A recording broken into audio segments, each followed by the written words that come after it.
समतल दर्पण द्वारा प्रतिबिंब का बनना।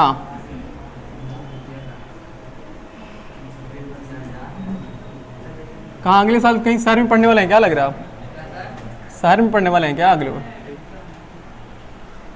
क्यों Satish ji?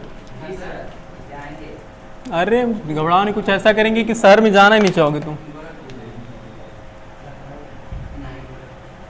Image formation by किससे? बातें नहीं, image formation by plane mirror होगा ना। Image formation by plane mirror, समतल दर्पण द्वारा प्रतिबिंब का बनना। देखो ये कौन सा दर्पण है?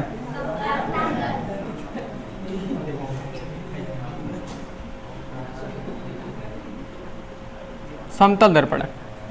सामने किसको, ये एक तरह से जानते हो क्या होती है? मुख्य अक्ष जानते हो ना? मुख्य अक्ष क्या होती है बताओगे? मुख्य अक्ष ना एक काल्पनिक, हालांकि हम सब बताएंगे अभी, समतल दर्पण के बाद बताएंगे। मुख्य अक्ष की काल्पनिक रेखा होती है जो एक तरह से वही चीज जैसे हमने सतह पर वो लंबवत होती है, जैसे अभिलंब नहीं होता है, बिल्कुल वैसे ही बनाया रहता है। मतलब ये मान लिया जाता है कि कोई चीज एक हमने एक ऐसी लाइन बना दी कि इसके ऊपर तुम खड़े हो। अगर कोई ऐसे वस्तु रख दे रहा, ये क्या है? वस्तु है। तो वस्तु को हम किससे प्रदर्शित करते हैं? ओ डैश से, ठीक है। वो से ऑब्जेक्ट होता है, इसी वजह से हम इससे प्रदर्शित करना अपने आप को अच्छा कंफर्टेबल महसूस करते हैं। एक प्रकाश की, अब किसी भी वस्तु का प्रतिबिंब बनने के लिए कम से कम कितने किरणों की आवश्यकता होती है मिस्टर सतीश? बातें नहीं। एक प्रकाश की किरण प्रिंसिपल मुख्य अक्ष के समांतर जो परावर्तन के पश्चात उसी माध्यम से वापस लौट जाएगी ना। बोलो हमने क्यों बताया था ऐसा? क्योंकि इस पर अभिलंब कैसे बनेगा? बिल्कुल सीधा बनेगा ना। तो आपतन कोण कितना होगा? 0। जब आपतन कोण 0 है तो परावर्तन कोण भी कितना होगा? आपतन कोण 0 तो परावर्तन कोण 0 होगा। तो जिस माध्यम से आती है, जिस रास्ते से आती है, जिस पथ से आती है, उसी पथ से वापस लौट जाती है। और एक प्रकाश की किरण को हम यहां से आपतित कराते हैं, ये ऐसे। तो यहां पर देखो परावर्तन का नियम काम करेगा ना। तो ये क्या बने? अभिलंब ऐसे बनेगा ना ये। तो ये कौन सा कोण? आपतन कोण, और ये परावर्तन कोण, बिल्कुल ऐसे निकल गया है। ओके, अब इसको थोड़ा आगे से बढ़ाते हैं।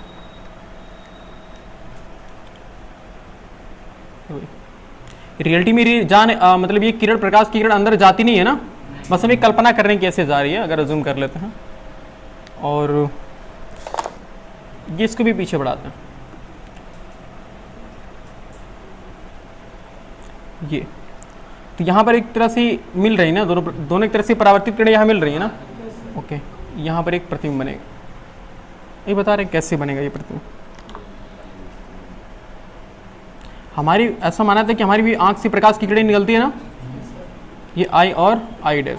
अब तुम अगर यहाँ खड़ा होकर देखोगे ना, अगर तुम यहाँ खड़ा होकर के देखोगे तो तुम्हें ऐसा, मान लो कि तुम यहाँ खड़ा होकर देख रहे हो, तो तुम्हें ऐसा लगेगा भाई प्रतिबिंब इधर ही खड़ा होकर देखोगे ना, इधर तो खड़ा होकर देखोगे नहीं मिरर के, मतलब इस दर्पण के पीछे तो खड़ा होकर देखोगे नहीं, दर्पण के सामने यहाँ खड़े होकर देखोगे।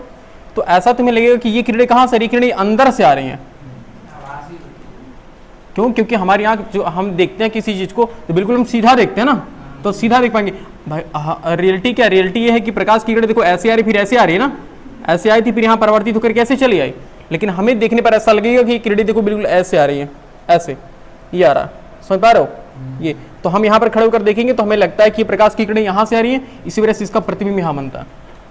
और यहाँ पर वास्तव में प्रकाश की किरणें देखो नहीं मिल रही है ना, अब मिलती हुई प्रतीत होती हैं, आभासी होती हैं।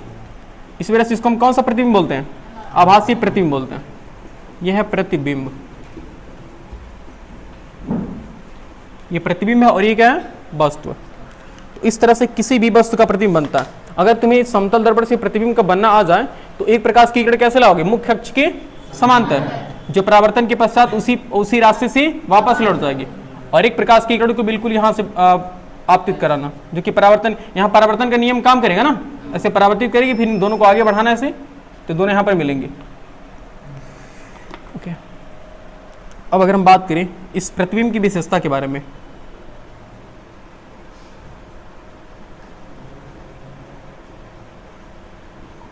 प्रतिबिंब की विशेषताएं,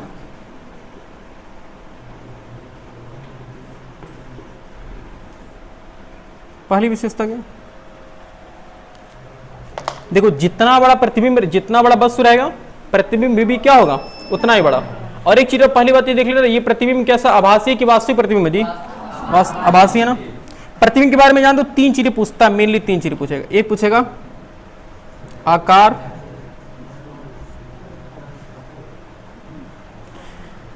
एक पूछेगा प्रकृति,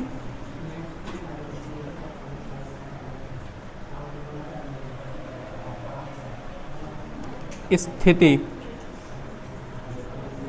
सुनो, ये 3 चीजें पूछता है। बैटरी लो बता रही है। आकार बताओ क्या होगा? जितना बड़ा वस्तु है उतना ही बड़ा क्या होगा प्रतिबिंब होगा, यानी कि वस्तु के बराबर। अगर हम बात करें प्रकृति की, इसकी प्रकृति क्या है? आभासी है ना। और 2 चीजें और बतानी, प्रकृति में 2 चीजें बतानी पड़ती है। पहली बात कि वो वास्तविक है या फिर आभासी है, और दूसरा वो सीधा है या फिर उल्टा है। बताइए सीधा बन रहा है उल्टा बन रहा है? सीधा बन रहा है, सीधा बन रहा है। ओके। और स्थिति क्या है भाई? बस के बराबर दूरी पर ना, वस्तु के बराबर दूरी पर।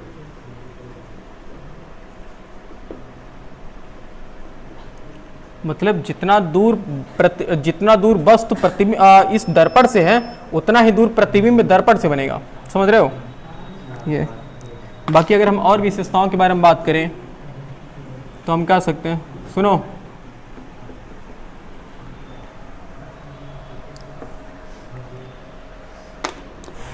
अच्छा अगर ऐसे मतलब एक जो कल बताए थे कि अगर वस्तु मान लो जिस चाल से वस्तु प्रतिबिंब की तरफ आएगी उसी चाल से प्रतिबिंब वस्तु की तरफ आती है ना।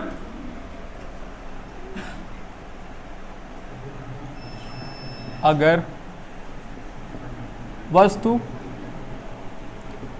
दर्पण की तरफ, बातें क्यों करो जी, अगर वस्तु दर्पण की तरफ 20 मीटर प्रति सेकंड की चाल से आगे बढ़ रही है तो प्रतिबिंब भी उसी चाल से आगे बढ़ेगा ना। प्रतिबिंब भी 20 मीटर प्रति सेकंड की चाल से ही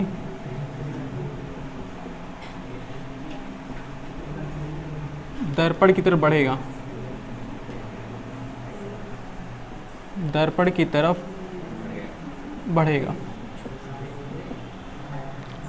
और एक चीज देखो, किसी भी वस्तु को अपना अगर पूरा प्रतिबिंब चाहिए, किसी मान लो कि अगर हम ही है तो अगर हम चाहें कि दर्पण में हमारी जो आकृति हमारी प्रतिबिंब बने, मिस्टर रितेश यहाँ देखो पढ़ने आयो ना, तब क्या बातें करो उधर पे यार, हवा खाने यहाँ पर आए हो, बताओ क्या बता रहे थे जी? हाँ, अगर हमें हमें क्या मतलब मान लो कि अगर हम किसी दर्पण के सामने खड़े हैं और हम ये चाह रहे हैं कि जितने बड़े हम हैं उतना ही बड़ा दर्पण में हमारा प्रतिबिंब बने, यानी कि जितने बड़े हम हैं पूरा हमारा प्रतिबिंब किस में बनना चाहिए? दर्पण में बनना चाहिए। तो दर्पण की आकृति क्या होनी चाहिए?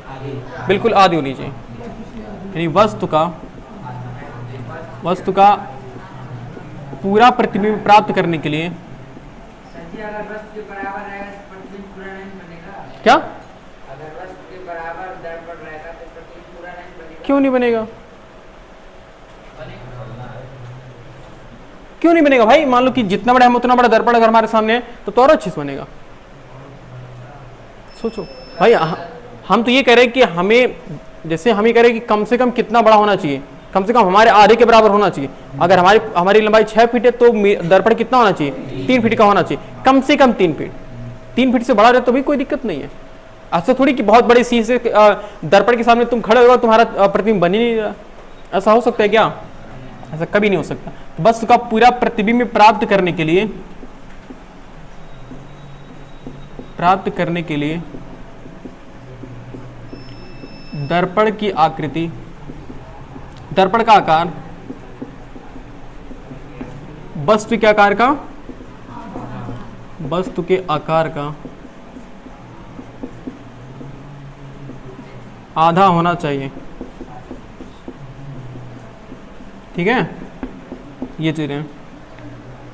तो अगर किसी भी वस्तु का प्रतिबिंब अगर हमें समतल दर्पण से बनाना होगा तो बना लोगे ना, बोलो बन जाएगा। ओके, और वस्तु के बराबर, अच्छा आकार तो मैंने बात कर लिया, प्रकृति बात कर लिया, स्थिति बात कर लिया, और हाँ काफ़ी। अब अगर हम यहाँ थोड़ी बात कर लेते हैं प्रतिबिंब के बारे में जी, कि प्रतिबिंब क्या होता है, इमेज क्या होता है, कि बताना चाहेगा? प्रतिबिंब क्या है, कि बताना चाहेगा? प्रतिबिंब क्या है, अपनी भाषा में कुछ बताना चाहो, चेहरे से बताना चाहो, ऐसा जरूरी नहीं कि सिस्टमेटिक मैनर में ही बताओ। प्रतिबिंब क्या है?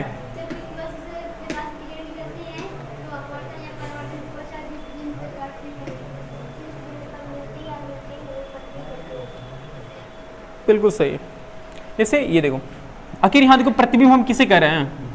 अच्छा एक मिनट, एक तरह से और जानते हो, ये रियलिटी बताया ना तुम्हें, तो रियलिटी ये किसी भी वस्तु का प्रतिबिंब ऐसे नहीं बनता, ये हमें ग्राफ बनाते तुम्हें। जैसे बताओ, अच्छा ये दो किरणें कहाँ से निकली बताओ? इस जो वस्तु के बिल्कुल एकदम ऊपरी पोजीशन से निकली है ना, इसका प्रतिबिंब देखो इतना, एक मान लो इसे एक पॉइंट, एक बिंदु है, इस एक बिंदु का प्रतिबिंब कहाँ बना? एक बिंदु पर बना। अब अगर प्रकाश की किरणें यहां से निकलेंगी तो प्रतिबिंब यहां बनेगा, यहां से निकलेंगी यहां बनेगा, यहां से निकलेंगी तो यहां बनेगा। ऐसे जितनी सभी बिंदु होते हैं ना भाई, हमारी बॉडी में अनंत बिंदु है, तो अनंत बिंदुओं का प्रतिबिंब दर्पण में बनता है, तो पूरे दर्पण में हमारा प्रतिबिंब दिखाई देता है। तो यहां सिर्फ हम एक बिंदु का प्रतिबिंब बना करके तुम्हें दिखाते हैं, समझ पा रहे हो? उसी तरह से हम मान लेते कि जितना भी ये वस्तु का पूरा पार्ट है उतना ये प्रतिबिंब ऐसे बनेगा। लेकिन रियलिटी है कि हम सिर्फ अच्छा बता, ये जो दो प्रकाश की किरणें हैं हम सिर्फ एक बिंदु से निकाले हैं ना, तो इस बिंदु का प्रतिबिंब कहाँ बना है? सिर्फ यहाँ बना है। बाकी नीचे हमने मान लेते कि हाँ ऐसे जिस प्रकार ये इस बिंदु का प्रतिबिंब यहाँ बना है, उसी प्रकार इस पूरे भाग, वस्तु के पूरे भाग का भी प्रतिबिंब ऐसे बनेगा। समझ पा रहे हो? तो ये प्रतिबिंब बना कैसे भाई? परावर्तित किरणें मिली तो नहीं है, लेकिन मिलती हुई क्या हो रही है? प्रतीत हो रही है ना। तो ये अगर हम एक परिभाषा लिखना चाहें तो जब किसी वस्तु से प्रकाश के, जब किसी वस्तु के एक बिंदु से, वस्तु के एक बिंदु से प्रकाश की किरण परावर्तन या अपवर्तन के पश्चात किसी दूसरे बिंदु पर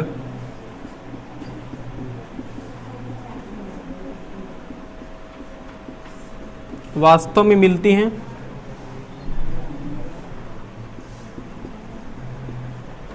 हैं, तो इस बिंदु को वास्तव में मिलती हैं या मिलती हुई क्या होती है? मिलती हुई प्रतीत होती। तो इस बिंदु को उस बिंदु का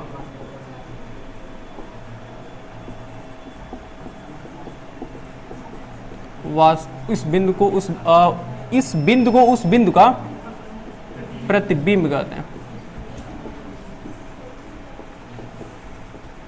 देखो क्या लिखा है जी, थोड़ा सा अजीब है। देखो प्रतिबिंब क्या है? जब किसी वस्तु के एक बिंदु से, देखो जब किसी वस्तु के एक बिंदु से प्रकाश की किरणें परावर्तन या अपवर्तन, यहां पर क्या हो रहा है? परावर्तन हो रहा है कि अपवर्तन हो रहा है? परावर्तन हो रहा है ना। तो जब किसी वस्तु के एक बिंदु से प्रकाश की किरणें परावर्तन या अपवर्तन के पश्चात किसी दूसरे बिंदु पर वास्तव में मिलते हैं या फिर मिलती हुई प्रतीत होते हैं, तो इस बिंदु को उस बिंदु का प्रतिबिंब कहते हैं। सोच पा रहे हो? इस बिंदु को, देखो इस बिंदु को उस बिंदु का प्रतिबिंब कहते हैं। समझ पा रहे हो? जब किसी वस्तु के एक बिंदु से प्रकाश की किरणें परावर्तन या अपवर्तन के पश्चात किसी दूसरे बिंदु पर मिलती हैं या वास्तव में मिलती हैं या फिर मिलती हुई प्रतीत होती हैं, तो इस बिंदु को, उस बिंदु का प्रतिबिंब कहते हैं। समझ पा रहे हो? और ये प्रतिबिंब कितने प्रकार के होते हैं?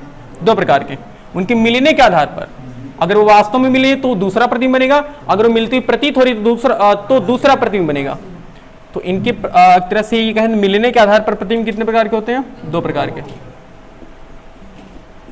एक होता है आभासी और एक क्या होता है? और एक होता है वास्तविक। आभासी को जानते हो क्या बोलते हैं इंग्लिश में? Virtual image. वर्चुअल इमेज आभासी प्रतिबिंब बोलते हैं, और वास्तविक को क्या बोलते हैं? Real image. अभी बता रहे क्या होता है ये, ठीक है? नोट कर लो पहले। समझ में आ रहा है जितना चीज बताए हैं? देखो अब बात करते हैं ना वास्तविक प्रतिबिंब और आभासी प्रतिबिंब में क्या फर्क है। देखो वास्तविक प्रतिबिंब और आभासी प्रतिबिंब,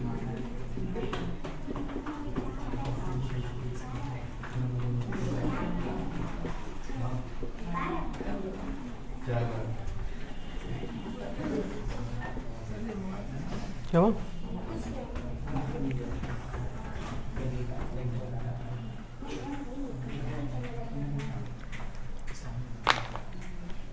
देखो परिभाषा देखो वास्तविक प्रतिबिंब कैसे कहते हैं। वही है जब कोई प्रकाश की किरण परावर्तन या अपवर्तन के पश्चात किसी एक बिंदु पर वास्तव में मिलती है तो उस प्रकाश की, तो उस प्रतिबिंब को हम कौन सा प्रतिबिंब बोलते हैं? वास्तविक प्रतिबिंब। यानी कि जब प्रकाश की किरणें परावर्तन या अपवर्तन के पश्चात किसी एक बिंदु पर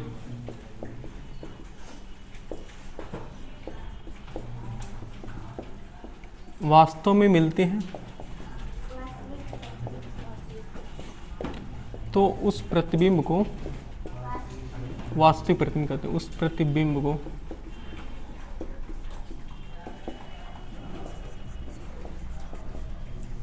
वास्तविक प्रतिबिंब कहते हैं।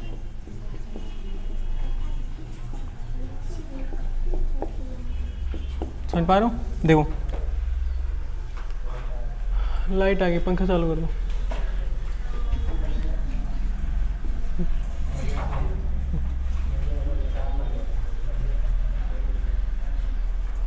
देखो जब प्रकाश की किरणें परावर्तन या अपवर्तन के पश्चात किसी एक बिंदु पर वास्तव में मिलती हैं, देखो ये चीज जरूरी है, वास्तव में मिलती हैं तो उस प्रतिबिंब को वास्तविक प्रतिबिंब कहते हैं।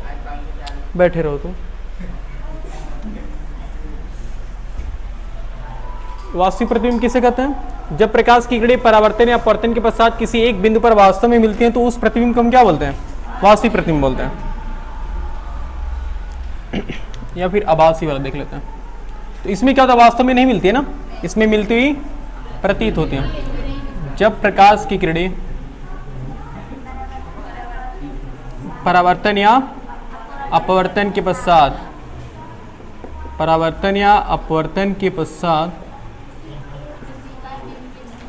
किसी एक बिंदु पर मिलती हुई प्रतीत होती हैं,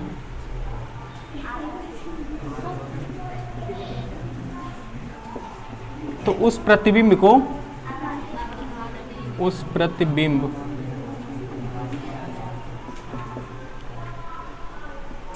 अकेले सही से बैठो, आभासी प्रतिबिंब कहते हैं।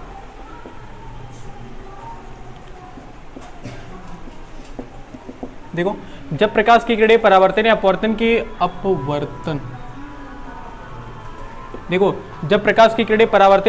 के पश्चात किसी एक बिंदु पर मिलती हुई प्रतीत होती हैं तो उस प्रतिबिंब को हम आभासी प्रतिबिंब कहते हैं।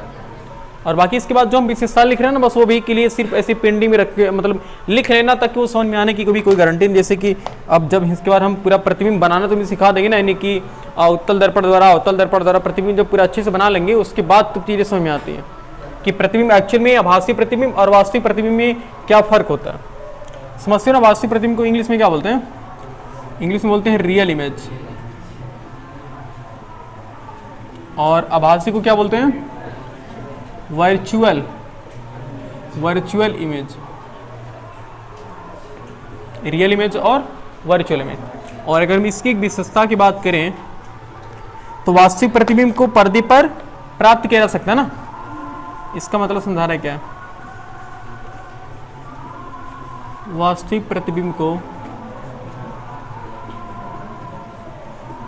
पर्दे पर प्राप्त किया जा सकता है।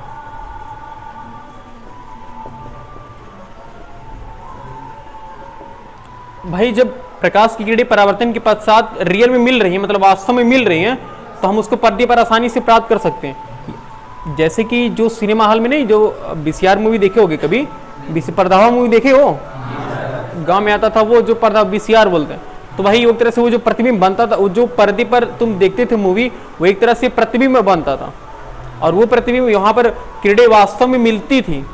इसी वजह से तुम चाहे जिस कोने से जाओ देखो तो भी वो मतलब वो मूवी दिखाई देगी। लेकिन अगर हम आभासी प्रतिबिंब की बात करें तो आभासी प्रतिबिंब को पर्दे पर प्राप्त नहीं किया जा सकता। आभासी प्रतिबिंब को पर्दे पर प्राप्त नहीं किया जा सकता, नहीं किया जा सकता। इसका मतलब ये है कि जैसे कि तुम शीशे के सामने खड़े हो, तुम किसी दर्पण के सामने खड़े हो, दर्पण के सामने जब तक खड़े रहोगे तब तक तुम्हारा प्रतिबिंब बना है। जैसे ही दर्पण से दूर गए तुरंत प्रतिबिंब गायब हो जाता है ना, क्योंकि वहां पर किरणें वास्तव में नहीं मिल रही है। जब तक वस्तु है तब तक किरणें मिल रही है, जैसे वस्तु हटा तुरंत किरणें मिलना बंद हो गए। जैसे अगर तुम खड़े जब तक खड़े रहोगे तब तक तो प्रतिबिंब बनेगा, क्योंकि तब तक बराबर तुम्हारी बॉडी से किरणें निकल रही है और उस पर जाकर के मिल रही है। लेकिन जैसे तुम हटोगे तुरंत किरणें सब जाएंगी, सब हट जाएंगी ना, तो प्रतिबिंब मिलना बंद हो जाएगा। और मिलने बंद होने का मतलब ये कि भाई किरणें तो आखिर परावर्तित होकर के, देखो किरणें यहाँ पर जो बताए थे ऐसे किरणें परावर्तित हो जाती थी ना। ये मान लो समतल दर्पण है, ये अजूम कर लो ये समतल दर्पण है, तो प्रकाश की किरणें ऐसे आ रही थी, तो फिर जिस ऐसे जा रही थी वैसे वापस चली आ रही थी ना, और यहाँ से किरणें जब ऐसे जा रही थी तो फिर ऐसे परावर्तित हो जाती थी। तो किरणें तो सब परावर्तित हो जा रही है, बस हमें यहाँ देखने पर एक ऐसा आभास होता, ऐसा लगता है कि हाँ बस प्रतिबिंब यहाँ पर बन रहा है। समझ पा रहे हो? सिर्फ हमें एक आभास होता है, एक तरह से आभास मतलब समझते हो, कोई चीज होता नहीं फिर भी दिखाई देता है। जैसे होता नहीं कि मान लो कि भूत है, भूत नहीं है फिर भी हमें एक आभास होता है ना, तो रियलिटी में तो नहीं है लेकिन हमें एक आभास होता है, एक महसूस होता है। तो उसी तरह से जो तुम ये प्रतिबिंब को देखते हो वही तरह से हमें आभास होता है, एक इल्यूजन है जो हमारी आंखों से दिखाई देता है, बस वो आभासी है, वो रियलिटी में वो है नहीं, बस हम उसी महसूस कर रहे हैं कि हाँ वो कोई चीज यहाँ पर है। लेकिन रियलिटी में तुम यहाँ घूम कर जाओगे तो यहाँ कोई चीज रहता है क्या? मान लो कि तुम शीशे के पीछे जाकर देखोगे तो कोई चीज रहेगी क्या? यहाँ पर कुछ नहीं रहेगी, बस वो चीजें में आभास होती हैं। और एक चीज, जब कभी भी अगर प्रतिबिंब वास्तविक है तो वास्तविक प्रतिबिंब कभी भी सीधा नहीं बनता। वास्तविक प्रतिबिंब कैसा बनता है? हमेशा वास्तविक प्रतिबिंब हमेशा उल्टा बनता है। वास्तविक प्रतिबिंब हमेशा उल्टा बनता है। लेकिन कहोगे तो हम VCR में तो सीधा देखे हैं, VCR में जो फिल्म देखते हो सीधा होता है ना, तो ऑलरेडी उसे सीधा कर दिया जाता है। समझ पा रहे हो? वह रियलिटी में वो भी उल्टा होता है। और तुम्हारी आंखों पर जो प्रतिबिंब बनता है वो भी कैसा है? वो भी तरह से उल्टा ही होता है। लेकिन हमारी ब्रेन, हमारे जो दिमाग है ना, उसको सीधा करके देख लेती है कि तुमको पता नहीं चलता कि तुम्हारे पास तुम्हारी आंखों पर जो प्रतिबिंब बन रहा है वो उल्टा बन रहा है। और इसमें आभासी वाले में क्या होगा? आभासी वाले प्रतिबिंब हमेशा सीधा बनेगा। आभासी प्रतिबिंब हमेशा सीधा बनता है।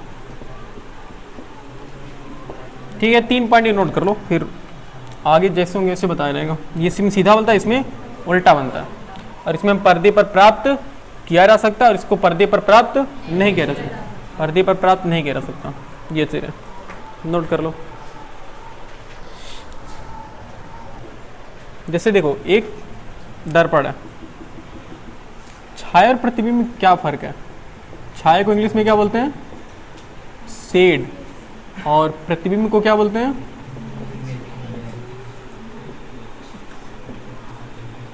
हालांकि शायद दिया है, पता नहीं दिया तुम्हारे बुक में या नहीं दिया, कुछ कंफर्म नहीं है, लेकिन ये समझो छाया और प्रतिबिंब होता क्या है। देखो एक दर्पण है, ये क्या है? मुख्य अक्ष समझ लो। एक कोई ऐसे खड़ा है यहाँ पे, उसका प्रतिबिंब अंदर बनेगा ना। ओहो इतना बड़ा थोड़ी बनेगा, छोटा हो गया क्या जी? नहीं यार, दर्पण है तो प्रतिबिंब बनेगा ना, ये दर्पण है तो प्रतिबिंब बनेगा इसका। ये क्या है? प्रतिबिंब।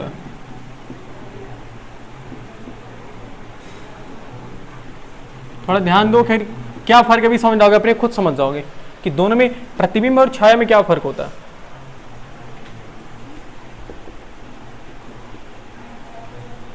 यह है ग्राउंड पर अक्सर छाया किससे बनती है? दिन में सूर्य से बनती है, सन।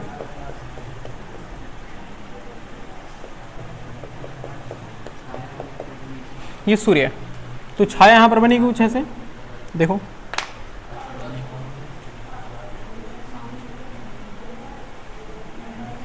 ऐसे बनती होगी ना, मतलब पूरे ऐसी लंबी सी बनती है, ऐसे बनती है छाया। अज्यूम कर लो ये कैसे ऐसे बनती है। अच्छा देखो छाया, छाया बनती कहाँ? जिस स्थान पर प्रकाश की किरणें नहीं पहुंच पाती हैं। अब प्रतिबिंब कैसे बनता है? प्रकाश की किरणें मिलती हैं, फिर मिलती हुई प्रतीत होती हैं। तो यहां पर प्रतिबिंब कैसे बनता है? प्रकाश की किरणों को मिलने से बनता है। और छाया कैसे बनती है? प्रकाश की किरणों के न मिलने की वजह से क्या बनता है? छाया बनता है। देखो ये प्रकाश की किरणें मिल रही हैं तब इसका प्रतिबिंब बन रहा है, लेकिन किससे मिल रही हैं? मतलब प्रकाश की किरणें इसकी बॉडी से निकलने वाली प्रकाश की किरणें किसी दर्पण से टकरा रही है, टकराने के बाद मिल रही हैं। हालांकि बस यही फर्क नहीं होता, और कुछ ज़्यादा फर्क होता है। बस एक नॉर्मल जो तुम्हें समझने में काफ़ी है, ये क्या है? देखो ये जिस भाग पर देखो प्रकाश की किरणें नहीं पहुंच पाएंगी, उस भाग पर क्या बन जाती है? छाया बन जाती है ना। देखो इतने भाग पर प्रकाश की किरणें पहुंच रही है, यानी कि इस बॉडी से टकरा करके रुक जा रही है ना एक तरीके से। ये तो देखो यहाँ छाया यहाँ से बना शुरू होता, देखो ये तो इतने भाग पर प्रकाश की किरणें नहीं पहुंच पाए, प्रकाश की किरणें नहीं पहुंच पाए हैं, और यहाँ पर प्रकाश की किरणें पहुंचती हैं, तब जाकर के मतलब पहुंचती हैं, फिर पहुंचने के मतलब कि परावर्तन के पश्चात मिलती हैं, फिर मिलती हुई प्रतीत होती हैं। तो मिलने का मतलब क्या? यानी कि प्रकाश की किरणें पहुंच रही तभी तो मिलेंगी ना, तो यहाँ मिलती हुई प्रतीत होती हैं। लेकिन यहाँ पर क्या है? छाया कैसे बनता है? प्रकाश की किरणों को न मिलने से। हालांकि और कई फर्क होते हैं। फर्क क्या? प्रतिबिंब में क्या होता है कि जैसे तुम रहोगे बिल्कुल वैसा बनाएगा, जैसे रहोगे वैसा बनाने का मतलब ये कि भाई आखिर दर्पण है, दर्पण तुम्हारा प्रतिबिंब छोटा भी बन सकता है, बड़ा भी बन सकता है ना। इस्तेमाल अगर हम दर्पण लगा देते तो छोटा बड़ा बनेगा, उसी तरह ये भी क्या करता?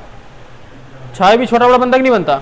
अरे सुबह सुबह नहीं देखते बहुत लंबा एकदम दिखाई देते हो, और दोपहर में बिल्कुल एकदम नाटे हो जाते हो, ऐसा होता है ना बिल्कुल एकदम ऊपर जब सूर्य रहता है। तो एक और खास सबसे अच्छा फर्क ये समझ लो, अगर ये ऐसे खड़े हो तो अगर तुमने खूब अच्छा सा शर्ट पहना है तो तुम्हारा यहाँ शर्ट अच्छे से दिखेगा। यहाँ छाया में कुछ होता है जी, तुम चाहे जितना करिया गुरार रहो यहाँ कैसा दिखाई दोगे?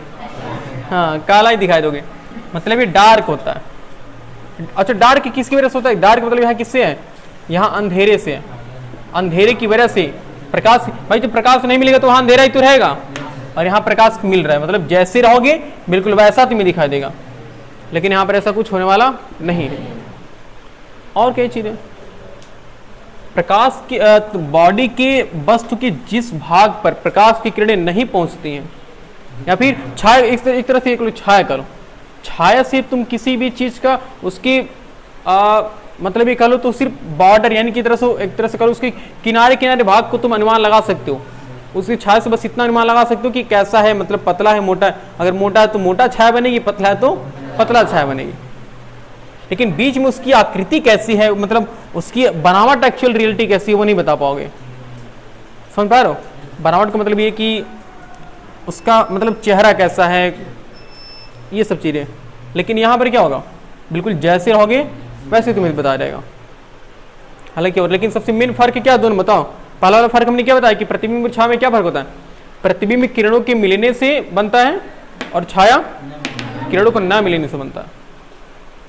समझ पा रहे हो? इसके बारे में तुम रिसर्च करके आना, देखते हैं कल कितना रिसर्च करते हो। फिर मिलते हैं कल इसके बारे में, प्रतिबिंब छाया के बारे में। और कल हम गोली दर्पण से परावर्तन या फिर प्रतिबिंब का बनना सब कुछ सीखेंगे। ठीक है।